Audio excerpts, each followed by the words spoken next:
Donne la parole. Je m'appelle Raphaël. J'adore les tartines grillées, j'aime faire de la trottinette, je collectionne les pots de yaourt. Je déteste les araignées, mais je suis fan de ma maîtresse. En ce moment, il fait nuit quand je me réveille et nuit quand je me couche. C'est pas vraiment la joie. C'est l'hiver, m'a dit mamie. Le soleil est parti en vacances, éclairer d'autres pays, réchauffer d'autres cœurs. Et nous, mamie, on fait quoi? On attend. Mais on attend quoi? Oh, pas d'aller au lit, j'espère, parce que j'en ai aucune envie. D'ailleurs, ce soir, pour éviter d'aller me coucher, je discute avec ma grand-mère le nez collé à la fenêtre. On attend que les lumières éclairent notre maison, notre ville, notre pays, le monde. On attend que les lumières éclairent nos vies. Mais de quelle lumière parles-tu? Des lumières de Hanouka et du vaisseau qui les accompagne. Car c'est à cette époque de l'année, tu sais, quand il fait froid et que la nuit tombe tôt, que l'on peut avoir la chance d'apercevoir ce fameux vaisseau gravitant autour de l'étoile polaire. Un vaisseau? Mais comment ça, un vaisseau? Un point lumineux qui se déplace dans le ciel. Tu l'as certainement déjà aperçu, non? Ah oui. Oh, peut-être oui, mamie. Eh bien, c'est le vaisseau de Madame Hanouka. Il se déplace à la vitesse de la lumière pendant 8 jours. Lorsque les bougies de Hanouka éclairent ta maison, une dame que l'on appelle Madame Hanouka va préparer dans son vaisseau la distribution des cadeaux pour le monde entier. Hanouka, c'est la fête des miracles, tout peut arriver. Les sorcières peuvent devenir des fées. Les épinards, du chocolat, les cauchemars, des rêves, les colères, des grimaces qui font rigoler. Mamie, mais dis-moi la vérité. Tu la connais, toi, cette dame, Madame Hanouka? Vous venez d'écouter un extrait du Mystère de la vieille toupie, écrit et conté par Cécile Cohen-Fary. Bonjour Cécile. Bonjour Aurélie. Je suis ravie de t'accueillir dans l'émission La Voix de Calliope avec Flavie. Bonjour Flavie. Bonjour Aurélie. À travers cette histoire que ta maman te racontait quand tu étais petite, Cécile, tu nous as invités à entrevoir la magie de Hanouka et toute l'histoire autour de cette fête des Lumières. Une histoire de partage et d'amour transmise grâce à ta voix si singulière. Et si ce qui restait de nous n'était pas une image, mais une voix comme la tienne qu'on reconnaît instantanément, une voix qui rassure, une voix qui donne de l'énergie. Et pourtant, ces voix-là disparaissent. Cécile, tu en as fait l'expérience. Tu as oublié la voix de ta grand-mère. De cet oubli, tu as décidé de créer, non pas un souvenir figé, mais une présence vivante. Comédienne, formée à l'école de théâtre Scène d'aujourd'hui avec l'acteur Serge Ridou, conteuse, artiste de la voix, tu es créatrice de mon héritage sonore. Des empreintes sonores uniques où les voix de ceux qu'on aime sont enregistrées, mises en scène par tes soins, le tout accompagné de musique. Des coffrets cadeaux précieux à offrir, à écouter et s'en délecter comme un podcast pour que les voix de nos proches ne disparaissent plus. Autrice également de l'audio-livre hors sujet, tu navigues en parallèle entre théâtre, doublage et voix off. À travers ta chaîne YouTube Les Histoires de Cécile, tu transmets aussi ton héritage. Tu y partages ta culture juive et ta passion pour les contes venus d'ailleurs et les histoires inspirées de ta famille. Tu y parles solidarité, amitié, justice, autant de belles valeurs universelles que tu souhaites transmettre. Ta voix, à la fois douce, enfantine et profondément vivante, au cœur de toutes tes créations, porte une question essentielle. Qu'est-ce que ça fait d'entendre la voix de quelqu'un qu'on aime? On garde des photos, on garde des messages, on garde des vidéos, mais il y a quelque chose que l'on perd pour toujours. La voix, le timbre, le souffle. Et souvent, on ne se rend compte que trop tard, parce que la mémoire fait un étrange travail. Elle garde des images, des fragments, des sensations, mais la voix, elle, malheureusement, s'efface. Oui, malheureusement, car des travaux en neurosciences, menés notamment par Sophie Scott à l'Université College London, ont prouvé que la voix humaine active directement les zones émotionnelles du cerveau, notamment l'amygdale et le système limbique. Autrement dit, on ne traite pas une voix comme une information, on la traite comme une expérience affective. D'autres recherches en psychologie, comme celle de Anne Fernald à Stanford, ont montré que dès les premiers mois de notre vie, la voix, en particulier celle de nos proches, structure le lien, la sécurité et l'attention. Et c'est sans doute pour ça que la voix nous touche autant. Des études sur la mémoire auditive rapporte qu'on oublie très vite les caractéristiques précises d'une voix, mais lorsqu'on la réentend, la reconnaissance est immédiate, presque viscérale, comme si quelque chose en nous n'avait jamais vraiment oublié. Dans le champ du deuil, certains chercheurs parlent même de liens continus. Entendre la voix d'un proche disparu peut apaiser, soutenir, maintenir une forme de relation intérieure. Alors une question se pose. Si la voix est ce qui nous relie le plus profondément entre êtres humains, pourquoi ne mettons pas tout en œuvre pour la sauver? Et surtout, qu'est-ce que ça changerait dans nos vies de décider de la conserver? Aujourd'hui, Cécile, tu as fait de cette question ton métier. Alors, avant de commencer par toutes les créations que tu nous fais, Cécile, dis-moi, ta voix, elle est singulière. Comment ça s'est passé durant ta jeunesse et jusqu'à ta vie d'adulte? Est-ce qu'au départ, c'était un handicap? À quel moment tu t'es dit, je peux en faire une force créatrice? Bon, alors déjà, Aurélie, tu m'as drôlement émue là. Donc, merci beaucoup pour ce portrait. Franchement, j'étais pas loin de la petite larme là qui allait couler. Vas-y, J'ai je t'en trouvé prie. ça magnifique. Merci, merci. Et c'est une super question parce que j'ai mis un temps fou en fait avant de l'adopter cette voix. Elle m'a gênée plus qu'autre chose pendant des années et des années. J'ai voulu la transformer, j'ai voulu la rendre plus grave, la rendre plus mûre. Voilà, j'ai voulu être une femme, une grande, et puis à chaque fois on me renvoyait à une petite fille. Tu as Et subi je, des moqueries, notamment à l'adolescence et même plus tard, Oh oui, j'avais. Alors après, j'ai tout le temps eu un petit côté un peu comique. Oui. Donc je pense que Ça adoucissait, ça venait bah, je compenser? jouais avec ça. En fait, c'était un petit peu mon refuge et puis ma petite carapace. En fait, Mmh. voilà, le fait que je me souviens que j'imitais Chantal Goya dans les cours de récréation. Voilà, ça faisait marrer tout le monde. Donc j'avais avec les copines, avec les copains. Donc j'étais toujours un peu Petit clown? ouais, c'est ça. J'étais toujours un petit clown en fait. Ouais. Et du coup, ça m'a. Ouais, je pense que j'ai toujours été un peu dans, enfin voilà, dans la comédie quoi. Ouais. Mais c'est ma voix qui faisait qu'il fallait que je rentre là-dedans, dans des personnages, ou qu'il fallait que je rentre quelque part, parce Et que c'est toi qu'on a eu conscience parce que, alors tu as commencé le théâtre très tôt au collège, hein, tu oui. appartenais à une troupe en fait au niveau du Bon, collège? c'était gentil, hein, c'était la Ouais. petite troupe du collège, mais j'y suis rentrée parce que à un moment donné, ma prof de français nous avait obligés un peu à lire un texte littéraire. Et quand ça a été mon tour, ben c'est vrai que il y a eu beaucoup d'émotions dans la classe. Et en fait, Ah. je me suis surpris à pouvoir générer Mmh. ce genre de choses. Et en Super. fait, je pense que ça m'a un peu déstabilisée et elle m'a dit, écoute, tu devrais intégrer le cours de théâtre.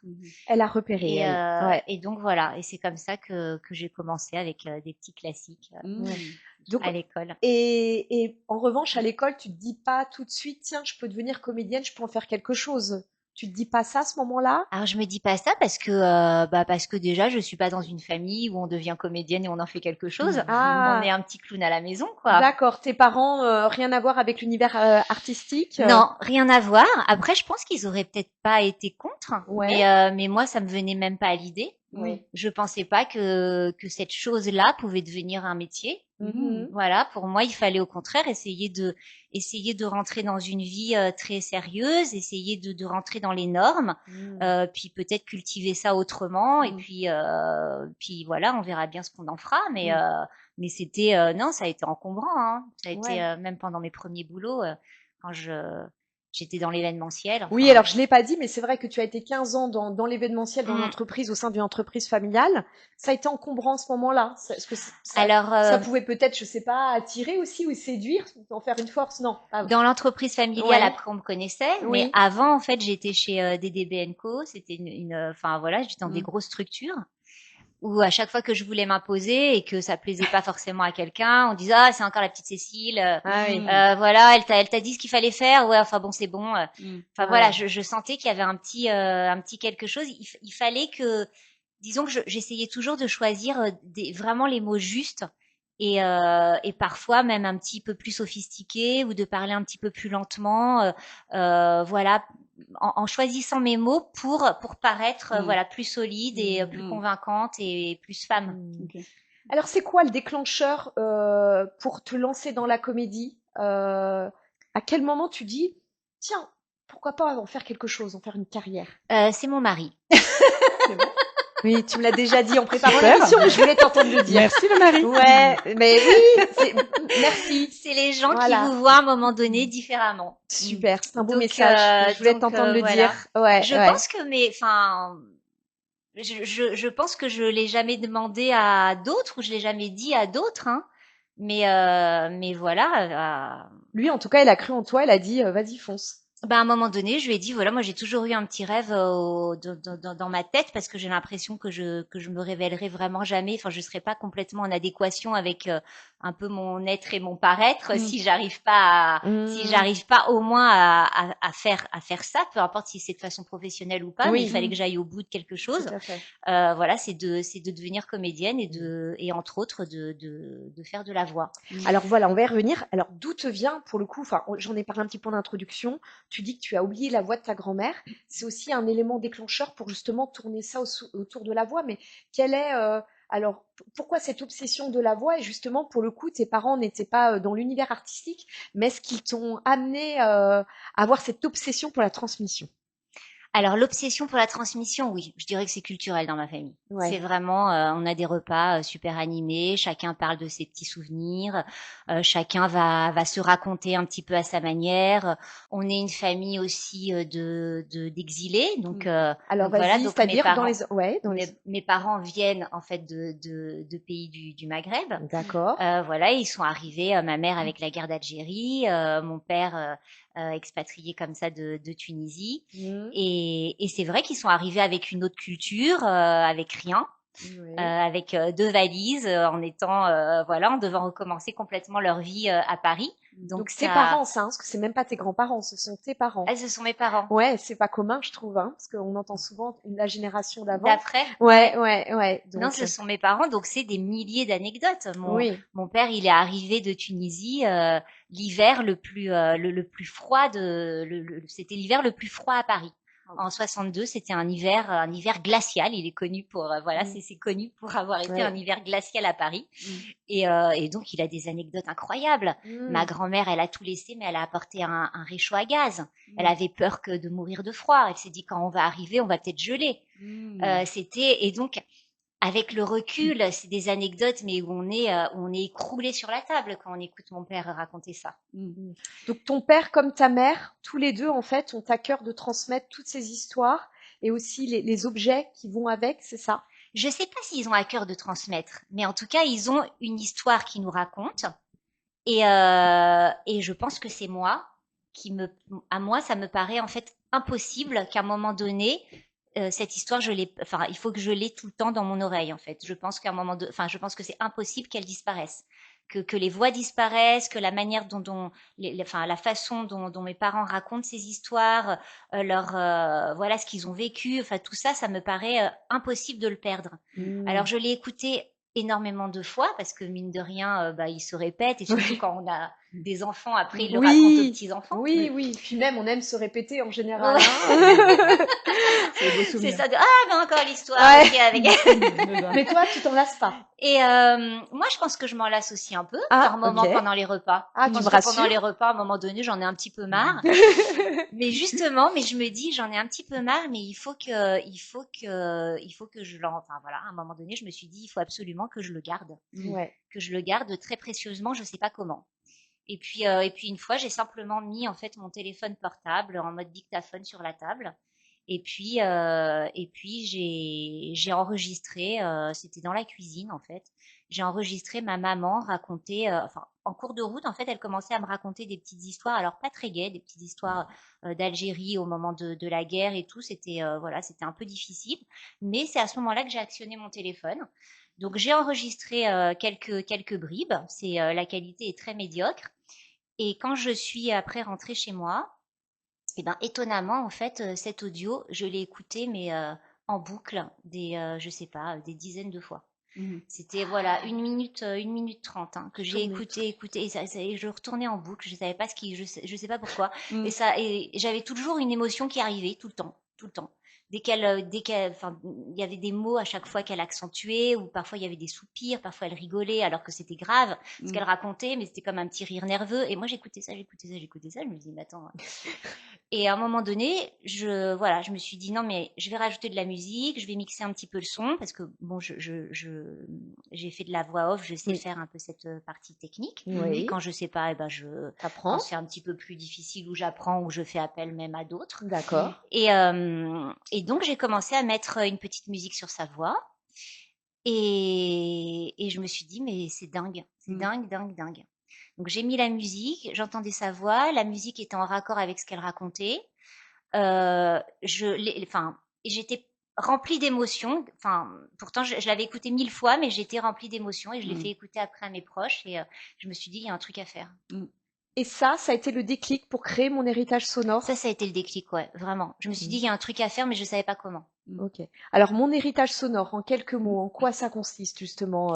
Bon, il y a plusieurs formules, mais l'idée, c'est de rassembler des paroles, des souvenirs. C'est exactement ça, Aurélie. Oui. L'idée, en fait, c'est de garder les voix et les souvenirs de nos proches. Oui. Mais de garder leur intonation, de garder leur manière d'être de façon extrêmement naturelle, de garder leurs soupirs, de garder leurs rires, de garder parfois des expressions qui sont très particulières, de garder un petit bonjour ma fille, comment tu vas, de garder un petit oh chouquette, je sais pas comment vous appelez vos mamans ou vos parents, vos grands-parents, de garder un gros bisou, couvre-toi bien, de garder que des choses en fait qui sont que de l'amour. Mais de façon extrêmement naturelle. Il y a que la voix qui peut nous permettre ça. Dès qu'on a l'image, en fait, on perd beaucoup de naturel. Ah oui. Et oui. Enfin, moi, je crois que l'image fige déjà, que tout le côté intemporel s'en va. À un moment donné, quand on regarde quelqu'un, même si on veut demander à quelqu'un de nous raconter son histoire et qu'on décide de la filmer, elle va pas se comporter de la même manière. Elle va vouloir s'apprêter, elle va vouloir choisir les bons mots, elle va vouloir, elle sait qu'elle est regardée, donc c'est une autre approche. Un peu d'authenticité par rapport à ça. J'ai envie de dire aux auditeurs, écoutez-nous en podcast finalement. Ah bah s'ils nous écoutent en podcast, ce sera complètement différent. Oui, non, Ils mais feront autre chose en même temps, et ce qu'on va dire en fait, ça va leur faire penser à quelque chose. Enfin, le temps va s'arrêter. Ils vont se dire ah bah tiens, ça me fait penser à un petit souvenir. Enfin, ça me fait penser à quelque chose d'hier, d'aujourd'hui, de demain. En fait, il y a plein de pensées très personnelles qui vont se mélanger à nos paroles. Il y a un voyage plus intérieur en fait, Ouais. quand on n'est pas pollué par l'image.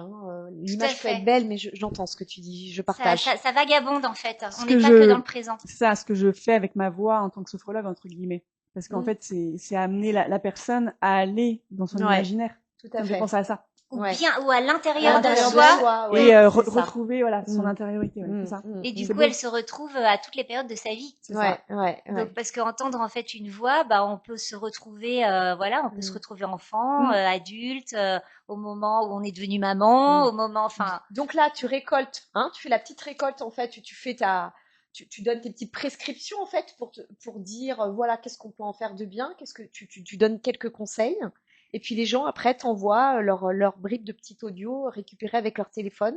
alors en fait, tu as Ouais, deux coffrets. ouais, Tu as un gros coffret comme ça, ouais, voilà, qui est le coffret vraiment héritage. ouais. Donc à l'intérieur, tu vas avoir une petite clé USB et puis Mmh. là, tous les souvenirs de la personne avec des photos, des recettes de cuisine, en fait, ce que la personne a voulu mettre dedans. Ah. Mais pour ce genre de coffret, en fait, je me déplace. Oui. Donc je vais directement en fait chez la personne pour l'enregistrer. Ouais, Mhm. ouais. On a à peu près 2 heures d'interview, Oui. 2-3 heures d'interview, puis on prend aussi le temps de se connaître. Et puis Mmh. au préalable, en fait, on s'est longtemps au téléphone, où on échange à plusieurs reprises.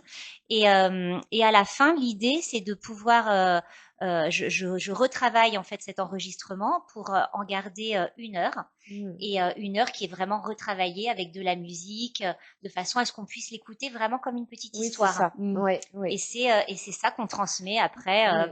qu'on garde, Mmh. qu'on offre ou qu'on transmet aux Ouais, aux ouais. générations futures. Ouais. Et donc tu as une J'adore. deuxième Et formule la après. deuxième, Voilà. formule, oui, c'est un coffret collectif. Alors c'est un Mmh. coffret qu'on peut Voilà. offrir. Voilà, le principe, c'est vraiment le cadeau commun. Oui. Donc on l'offre pour un anniversaire, pour un mariage, pour un départ en retraite, enfin pour Mmh. tout plein de choses, pour un enterrement de vie de jeune fille.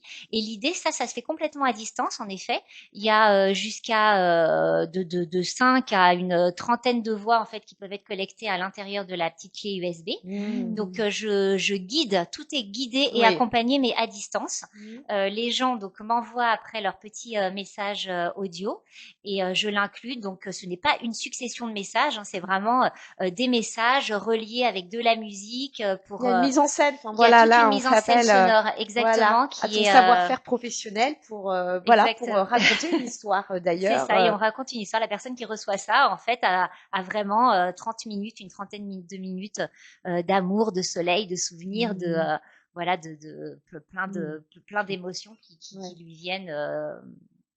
qui lui viennent en même temps, quoi. Alors justement, je me posais cette question, quand les gens font appel à toi, est-ce que finalement il y a quelque chose en fait qui arrive dans la vie? Est-ce que, avant quelque chose ne bascule en fait? Est-ce parce que justement c'est, la grand-mère va partir ou elle est déjà partie ou il y a un événement particulier? Est-ce que ça fait appel un petit peu à un temps fort, tu vois, qui est en train de se cristalliser à ce moment précis? Alors, ce sont des cadeaux joyeux. Donc, ça s'appelle mon héritage sonore, mais moi, pour moi, le mot héritage, c'est pas un mot, c'est un mot joyeux. C'est l'idée vraiment de garder notre mémoire, de garder qui on est, et c'est quelque chose de beau, en fait. C'est quelque chose qui doit se perpétuer et voilà, et qui ne va pas s'endormir et qui va rester dans le présent, voilà, grâce à toutes les possibilités qu'on a aujourd'hui. Donc, en fait, on le fait sûrement. À un moment donné, on se dit bah oui, moi mon papa, il commence à vieillir et j'aimerais bien garder tout ce qu'il est en train de me raconter. Puis c'est vrai que la plupart du temps, le raconter à ses enfants ou à ses petits enfants, c'est un peu plus compliqué que de le raconter à une personne neutre. C'est vrai. Parfois, on se dévoile un petit peu plus Oui, avec oui, quelqu'un qu'on oui. connaît pas. C'est vrai. Donc il y a sûrement ça dans la tête des gens, et surtout qu'ils l'offrent. C'est toute une fratrie en principe qui l'offre, voilà, qui l'offre ensemble.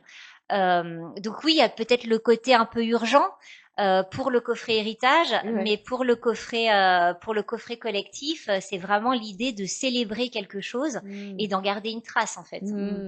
Oui, oui. Et j'imagine que tu dois avoir des commandes liées autour des anniversaires de mariage, des anniversaires, enfin d'événements particuliers, quoi. Oui, des enterrements de vie de jeune fille, Ah, des anniversaires. Parfois, il y a des anecdotes qui sont drôles, des choses ouais, qu'on a envie de garder, vraiment des ouais. souvenirs, des amis qui se connaissent depuis 30 ans et qui Ah, vont tout d'un coup va ressurgir un petit souvenir qu'on va garder précieusement, mais qui est en fait, voilà, peut-être la rencontre quand on était en CM2. Enfin, c'est super, hein, c'est super parce que mine de rien, au fur et à mesure, on n'a pas l'impression que ces souvenirs sont précieux. Et puis on les perd parce qu'on les alimente plus, donc au fur et à mesure, ça se perd. hmm.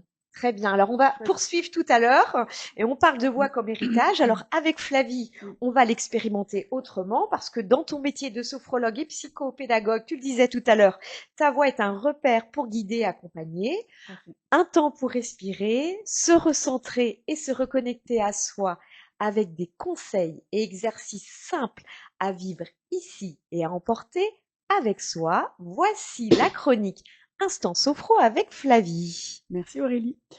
Alors aujourd'hui, je voulais vous parler du développement personnel. C'est vraiment un mot qu'on entend beaucoup, qui est souvent entendu. Il peut quelquefois donner l'impression qu'il nous demande d'aller plus loin, de toujours s'améliorer. Il y a quelque chose du challenge. Mais c'est pas vraiment ma vision, justement. Pour moi, le développement personnel, c'est un mouvement intérieur qui permet d'apprendre à se connaître, qui permet d'utiliser ses forces et d'accueillir ses émotions, d'accueillir aussi ses faiblesses, d'accueillir qui on est, vraiment. Et on peut se développer, comme on disait tout à l'heure, avec des livres, avec des podcasts, avec une formation. Évidemment, en thérapie, on se développe, mais voilà. Et puis, ce que j'aimerais mettre en avant aujourd'hui, c'est la libération émotionnelle. C'est vraiment un point que j'aimerais vous faire tester. Oui. Et puis, vous faire expérimenter. En tout cas, vous raconter mon expérimentation par rapport à cette libération émotionnelle. Ce qui est important pour moi, le développement personnel, c'est vraiment la destination. C'est pas du tout, voilà, comment quand je dis à mes clients des fois, regardez, on va regarder en haut, votre objectif il est là-haut, mais c'est pas l'objectif en soi, c'est le chemin qu'on va parcourir ensemble et d'être, avec la casquette de sophrologue, je veux dire, dans le plaisir, d'être vraiment dans l'instant, dans mes sensations, et au-delà du plaisir, il y a aussi accueillir tout ce qui se passe. Et donc là, aujourd'hui, si vous le voulez bien, je voulais vous proposer un petit test. Donc, je vais vous expliquer un petit peu ce qu'on va faire. Ça va durer 3 minutes. Donc, puisque le développement personnel, c'est vraiment un mouvement, aussi bien intérieur, qui nous amène à avancer sur notre chemin, j'aimerais justement qu'on fasse une petite pause. Donc, je vous fais un petit mix de mes formations. Ça dure que 3 minutes. Donc, une séance normale, ça dure 15 à 20 minutes. Donc, ça n'a rien à voir. Mais il y a quand même des... Ouais. Je sais que j'ai des clients qui m'écoutent. Donc, oui, je suis d'accord. On continue pour 3 minutes pour se détendre. Le but, à la fois aussi, c'est de se donner une intention pour notre journée. Quelle est l'intention qu'on va se donner? Donc, chacun, on aura les yeux fermés. On va commencer par respirer, en ayant les... Bon, je vous ferai de toute façon tout pour le guidage, évidemment, avec ma Ah bon, on voix. peut commencer. On ferme les yeux? Eh bien, on va pouvoir, juste je vous expliquer un tout petit truc, la respiration 3 étages, parce qu'on avait déjà fait une respiration ensemble. Là, on va toujours souffler en premier. Et ensuite, lorsqu'on va inspirer, on va inspirer au niveau ventre, côte et thorax. Et puis en plus, souffler. Et on le fera 3 fois, juste pour se mettre dedans. Par le nez. Moi, alors justement, merci pour la remarque. En sophrologie, souvent, on va souffler par la bouche. Ok. Mais si tu es plus à l'aise Comme à en souffler, yoga. voilà, comme en Ouais. yoga, si tu es plus à l'aise par souffler par le nez, tu peux le faire. Ok. L'avantage de la respiration par la bouche, c'est que ça relaxe beaucoup plus. Ok. C'est bien de le Voilà. préciser. Alors, je vais vous inviter tout simplement, pour l'instant, à fixer quelque chose dans la pièce. Pour ceux qui nous écoutent, donc, on se concentre sur un objet, sur quelque chose.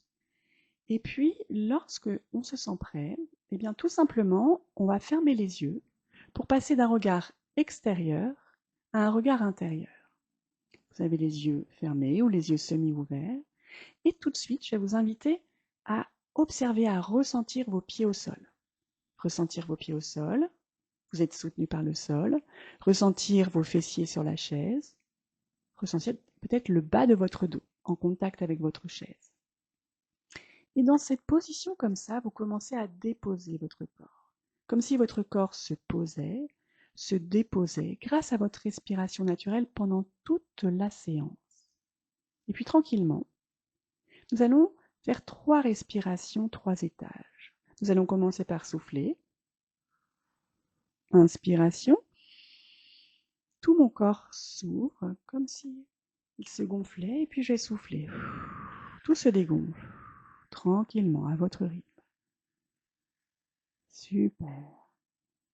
Et puis quand ça sera le bon moment pour vous, on va le refaire une deuxième fois. Inspiration. Mon ventre, mes côtes, mon thorax s'ouvre et puis je souffle tranquillement. Super. Et puis une troisième fois, si vous le souhaitez. Inspiration. Et puis je souffle. Nous reprenons contact avec notre calme intérieur. Nous sommes dans l'instant présent, sans attente, sans jugement, juste ici et maintenant. Et maintenant, je vais vous inviter à laisser venir une couleur de détente. La couleur qui vous vient maintenant, ça peut être du rose, du bleu, du vert ou toute autre couleur. Et cette couleur, c'est comme si elle allait se déposer sur votre corps. Peut-être même comme si vous preniez une douche de couleur, de votre couleur de détente. Une douche qui vous permet vraiment de vous relâcher, de vous détendre à l'instant, au fur et à mesure, pas à pas. Et puis cette couleur vous permet comme si elle créait un espace de bien-être. Elle vous donne de la confiance, de la sécurité. Et face à cet espace, en contact avec votre espace, posez-vous la question. De quoi je souhaite remplir ma journée? De quoi est mon intention? Quelle intention aujourd'hui? Quel mot positif je souhaite me remplir? Est-ce que c'est de la douceur? Est-ce que c'est de l'énergie? Est-ce que c'est du calme, de la joie, de l'amour, puisque nous en avons parlé? Et donc je décide comme si je me remplissais, comme la douche tout à l'heure, comme si ce mot positif se posait sur mon corps, mais aussi à l'intérieur de moi. Et tranquillement, j'accueille ce mot positif. Je l'accueille et si je souhaite, je peux le diffuser grâce à ma respiration. Lorsque j'inspire, je pense à ce mot positif et lorsque je souffle, je diffuse dans mon corps. Et là aussi, je peux le faire une deuxième fois. Inspiration, je pense à mon mot positif et expiration, je le laisse entrer dans mon corps, dans mon esprit, dans mon cœur en quelque sorte. Comme si même c'était un peu aussi bien à l'intérieur qu'à l'extérieur de moi, comme un aura de positif. Et puis maintenant, juste observer mon corps, ici et maintenant. Observer comment il a pu se relâcher, comment il se sent rempli de positif. Et les yeux fermés, commencer à revenir ici et maintenant. Bouger tout doucement. Rebouger les pieds, remettre de l'énergie dans les jambes, l'énergie dans le bassin, le ventre, le thorax, les bras jusqu'au bout des doigts et tout mon visage. Et puis quand j'ouvrirai les yeux, je pourrai observer le monde avec un nouveau regard.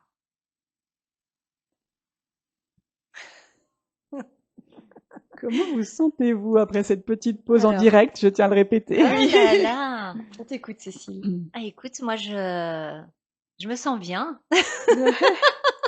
Je me sens bien. J'ai eu comme un petit voile, en fait, quand j'ai ouvert les yeux. D'accord. Oui. Ça m'a... Zoup. Je crois que j'étais un petit peu partie quand même. Hein. Ah, ok. Ouais. C'est marrant, hein. Mm. Alors qu'on est là, comme ça, toutes les trois. On n'est pas du tout dans une... Enfin, on sait qu'on n'est pas complètement seuls.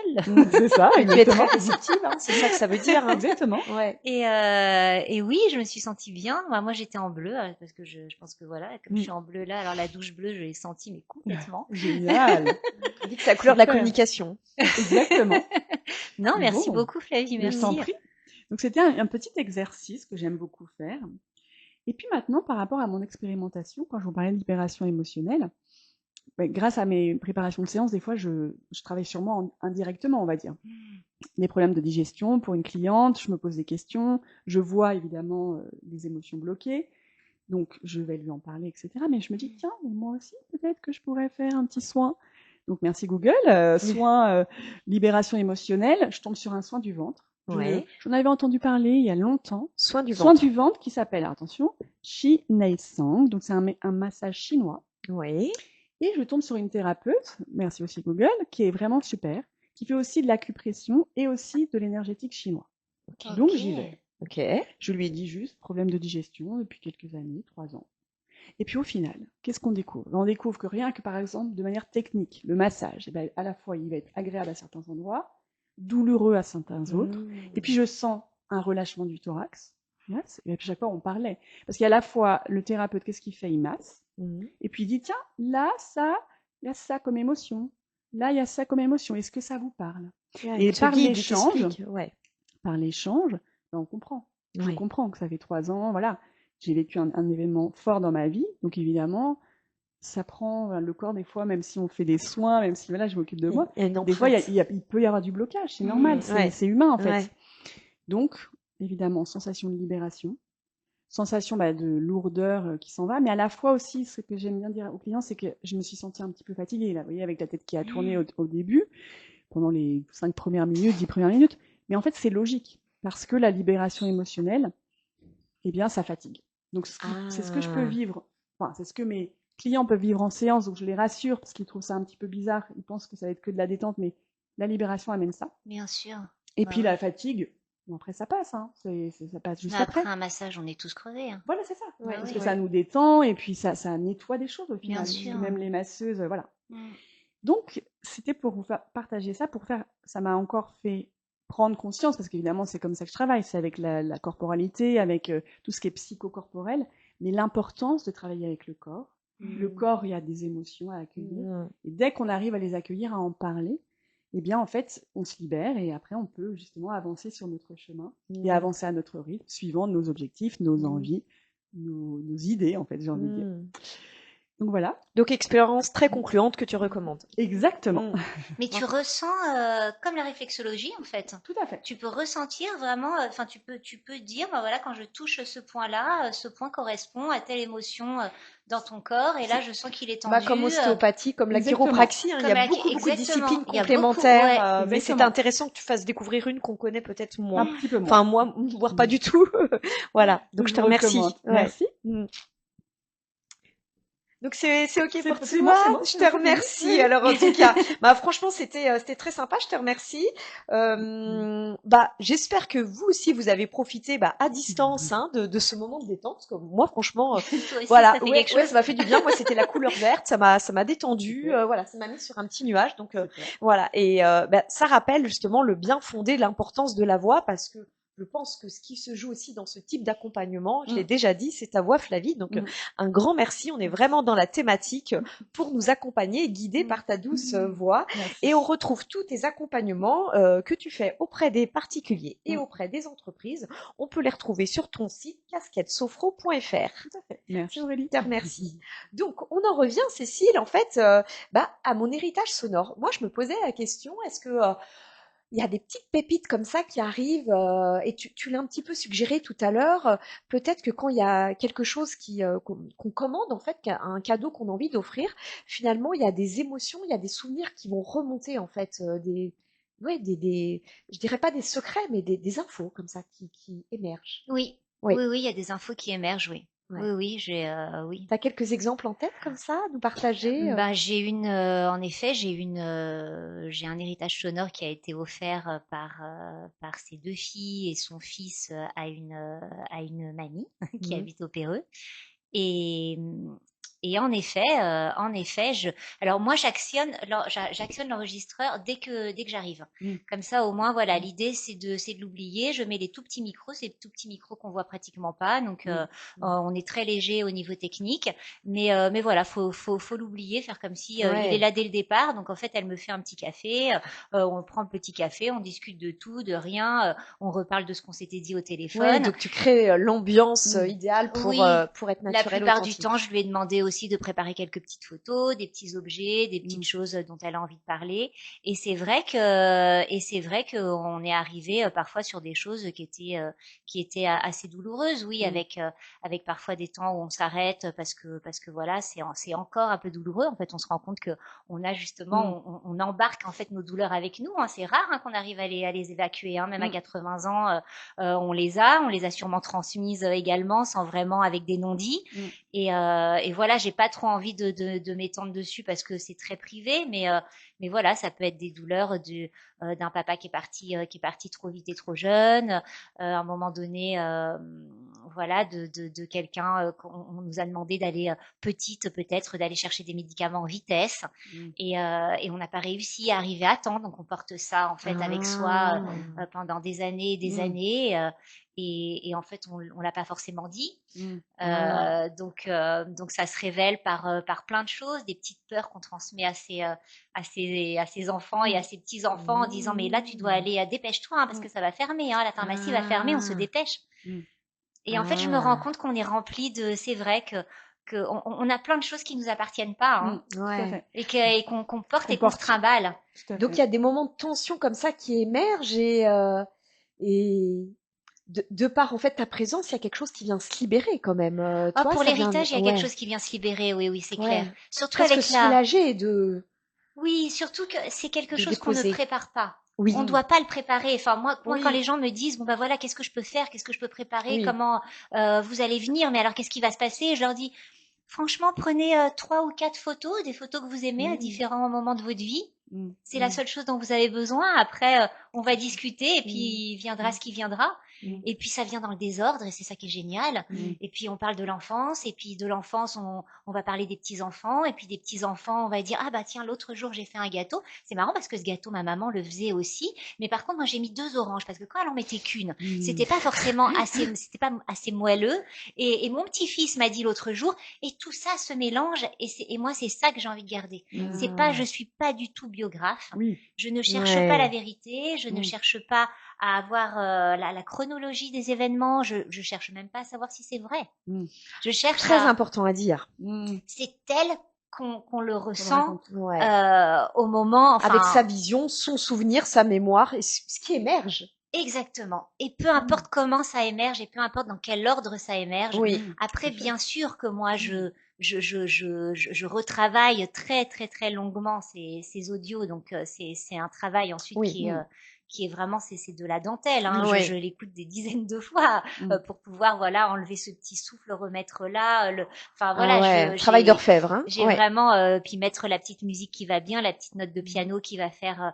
Mais c'est le désordre qui correspond, c'est la personnalité de la personne qu'on a Mmh. en face de nous qui est là. Elle est Mmh. présente à côté de nous quand on écoute cet Oui, c'est ça. enregistrement. C'est qui elle est C'est vraiment, en fait. On la exactement, retrouve tout de suite dès qu'on l'écoute. On sait exactement. que c'est Donc on mmh, garde une c'est chouette. présence en fait Mmh. pour toujours. Mmh, Et c'est ça. alors, au niveau, tu as fait ça aussi pour ta famille. Qu'est-ce qui a émergé? Est-ce que il y a eu d'autres moments qui ont Alors, tu ressurgi? sais que c'est très drôle ce que tu dis parce que, enfin, très drôle. Façon de parler, c'est ça? Ouais, non, façon de parler parce qu'en fait, j'ai voulu le faire 1000 fois pour Mmh. mes parents Oui. et j'ai jamais réussi à le faire vraiment sérieusement. C'est-à-dire qu'au bout de 5 minutes, on s'arrête ou 10 minutes, on s'arrête ou j'arrête, je sais pas pourquoi, j'arrête l'enregistreur. Ouais. Je dis, bah viens, on va se faire un petit café, on va parler d'autre chose. Mmh. Et c'est pour ça que je pense que vraiment avoir une personne extérieure Oui. avec qui on Neutre. se sent bien Mmh. c'est extraordinaire hein. Mmh.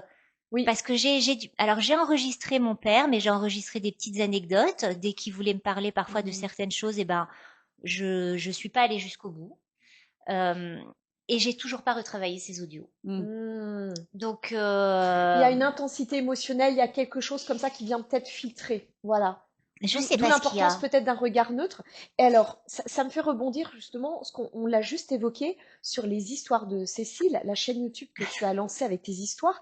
Là, quelle a été ta démarche? Parce que ça, c'est en parallèle. Quelle a été ta démarche? Alors tu sais que cette chaîne YouTube je l'ai faite ça fait un petit moment maintenant hein. C'était pendant les années Covid. Ouais, ouais.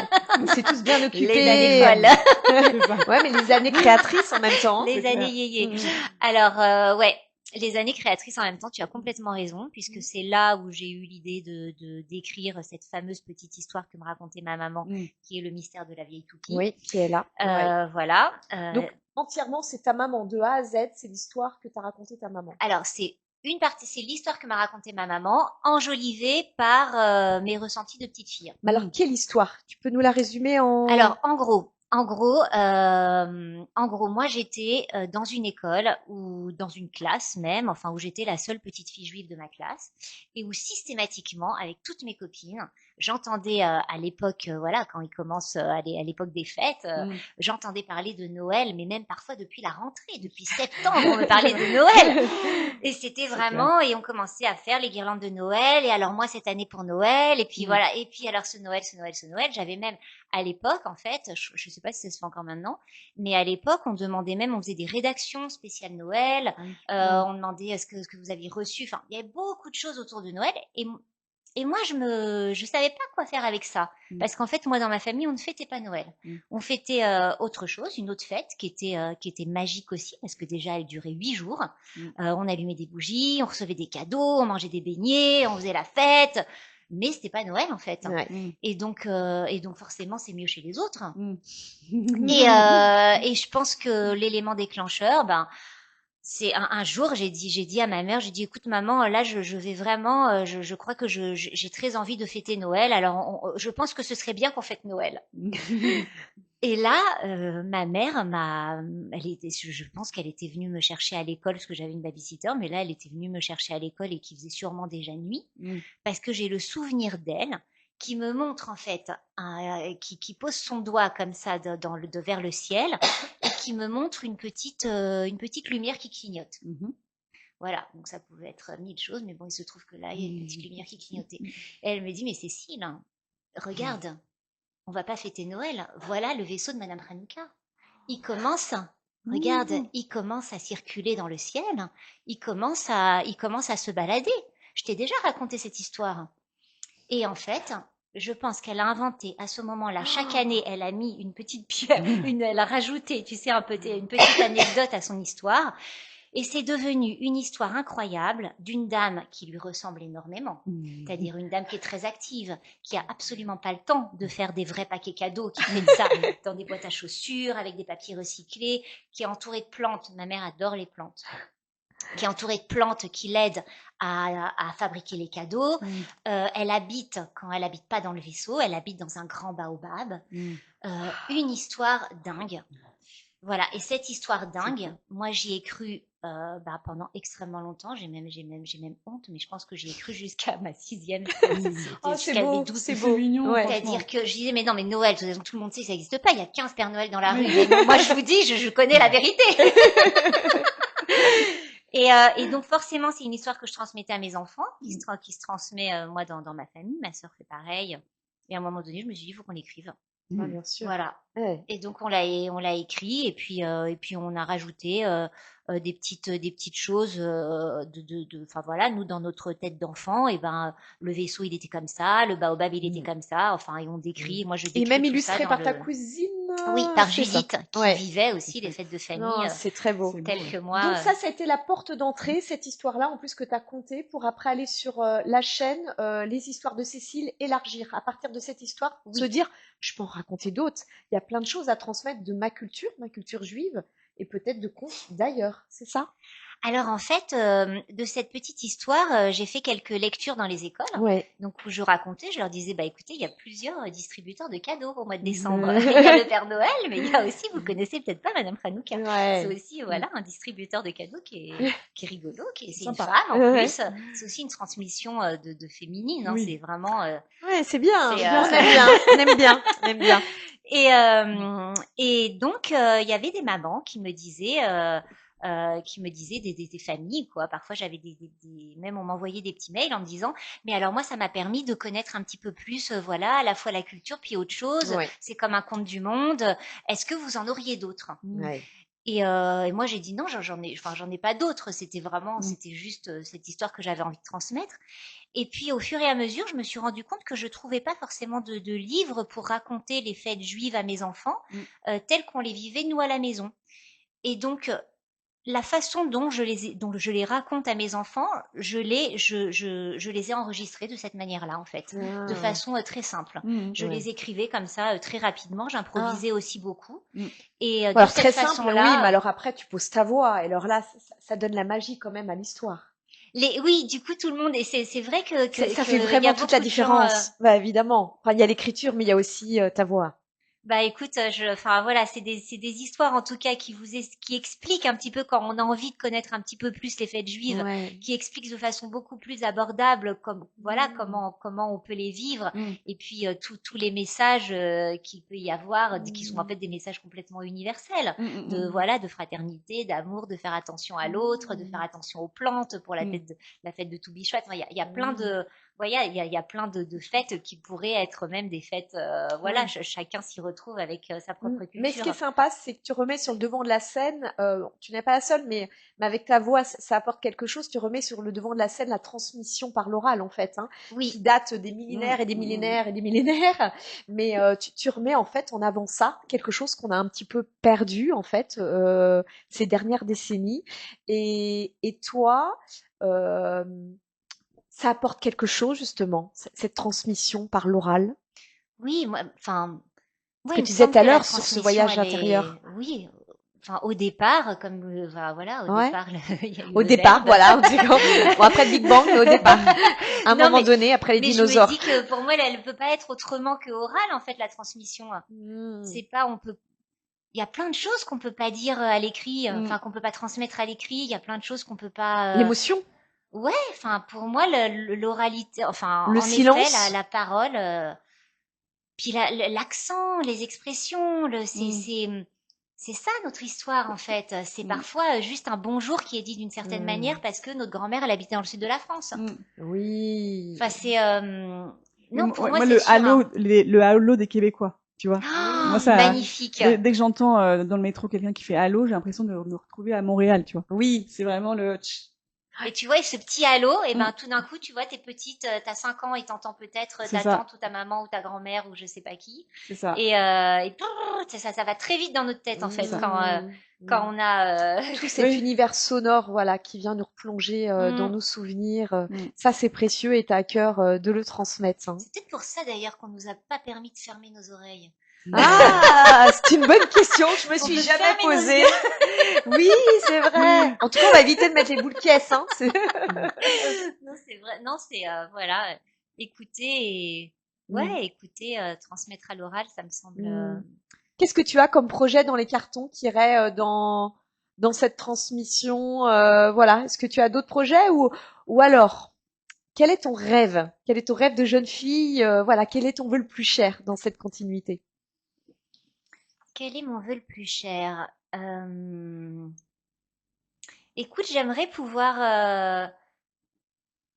ça remplisse vraiment une grande partie de mon travail, ces héritages sonores, et qu'ils me permettent même de pouvoir peut-être faire d'autres choses dans les écoles ou dans les EHPAD, de pouvoir comme ça aller peut-être sur un thème improvisé, interroger les gens et en faire de grandes fresques sonores qu'on pourrait mettre dans les halls d'école ou dans les halls de maisons de retraite pour que juste avec un petit QR code, eh ben, on se rende compte de toute la vie qu'il y a dans ce lieu et de tous ces gens qui sont ben, en fait, c'est un lien, quoi. C'est vraiment, c'est créer du lien. Ouais. Et je me À dis travers parfois, la voix. c'est ce qui manque, c'est ce qui va manquer dans un collège où voilà, où les gens vont parfois être, bah, pas forcément agréables les uns avec les autres, les sixièmes avec les troisièmes, juste parce qu'ils se connaissent pas. Ouais. Peut-être créer des ateliers comme ça en les réunissant à travers un thème et où chacun apporte sa petite anecdote, sa petite histoire et ensuite tout le monde peut écouter ça. À travers des fresques sonores. Enfin, je pense qu'il y a plein de choses à faire en fait. Ouais. Bah écoute, à bon entendeur parce que tu as de belles idées, de beaux projets et voilà, on te souhaite vraiment toute une belle réussite dans tes projets. Je te remercie beaucoup, Merci Cécile. beaucoup. Alors vous pouvez retrouver toutes les œuvres sonores personnalisées qu'on peut retrouver sur ton site monhéritagesonore.com et puis écouter aussi toutes les histoires de Cécile. C'est donc la chaîne porte sur YouTube. On pense souvent que les souvenirs, les images, les objets suffisent. Pendant ce temps, la voix, elle, s'efface progressivement, silencieusement. Et pourtant, la voix, c'est peut-être ce qui nous relie le plus profondément à ceux qu'on aime. Alors peut-être que la vraie question, ce n'est pas que voulons-nous conserver comme souvenir, mais qui choisissons-nous d'écouter? Dans la voix de Calliope, il y a ce mot, la voix. Parce que la voix, ce n'est pas seulement un outil, c'est le passage d'un message qui émane de soi pour ensuite circuler, se diffuser et se déposer dans le cœur de chacun. Merci à toi, Cécile, d'œuvrer aujourd'hui dans la même direction que moi et de choisir de rendre audibles toutes ces voix et de les mettre en lumière pour nous toucher en plein cœur. Merci. Merci beaucoup Aurélie. Tes transitions, c'est magnifique. Merci Cécile. Merci beaucoup. Flavie. Merci Flavie. Merci.